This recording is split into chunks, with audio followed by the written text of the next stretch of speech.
এবার ঈদের স্যালারি পেয়ে সবাইকে কেনাকাটা করে দিলাম, বুঝছো? এই 20,000 টাকা স্যালারি পাইছি। তার মধ্যে বাচ্চা ছেলে বাচ্চার জন্য জুতা কিনে দিলাম 2,000 টাকা দিয়ে, মেয়ের ড্রেস কিনে দিলাম 2,500 টাকা দিয়ে, বউ নিল 6,000 টাকার ড্রেস। তারপরে তোমার এই বাড়িতে মায়ের জন্য কিনলাম একটা 2,000 টাকা দিয়ে শাড়ি, নিজের জন্য কিনলাম একটা একটা বেল্ট 200 টাকা দিয়ে।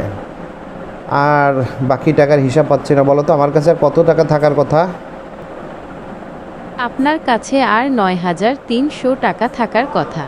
কাম সারছে রে। এখন এই টাকা দিয়ে আমি কেমনে ঈদ পার দেবো বলো তো? ঈদে তো বাড়িতে গেলে আরও কত খরচ আছে। ধরো বাড়িতে সব মিলে বাজার সদাই করতে আমার আরও প্রায় ধরো 7,000 টাকা যাবে। তারপরে ঢাকায় ফিরতে আরও 600 টাকার টিকিট ভাড়া যাবে। তাহলে কি আমার কাছে আর কোনো টাকা থাকবে বলো তো? হিসাবই মেলে না, কয় টাকা থাকবে? আপনার কাছে আর 1,700 টাকা থাকবে। মাশাল্লাহ তবে এই মাশাল্লাহ। হ্যাঁ বলো। আপনার হিসাব একদম সঠিক হয়েছে। আপনার কাছে আর 1,700 টাকা থাকবে। এই টাকা দিয়ে আপনার পক্ষে ঈদ পার করা কঠিন হবে। আপনার কি কোনো আত্মীয় স্বজনের কাছ থেকে কিছু টাকা ধার করার সুযোগ আছে? আরে বাবা, ধার দেনা তো করা ভালো না, তুমি কি বলো? হ্যাঁ, ধার দেনা করা ভালো না।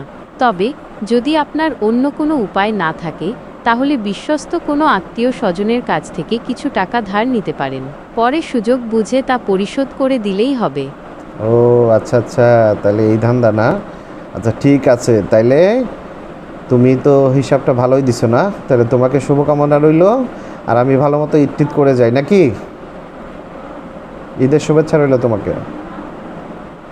আপনাকেও ঈদের শুভেচ্ছা। ঈদ মোবারক। ঈদ মোবারক।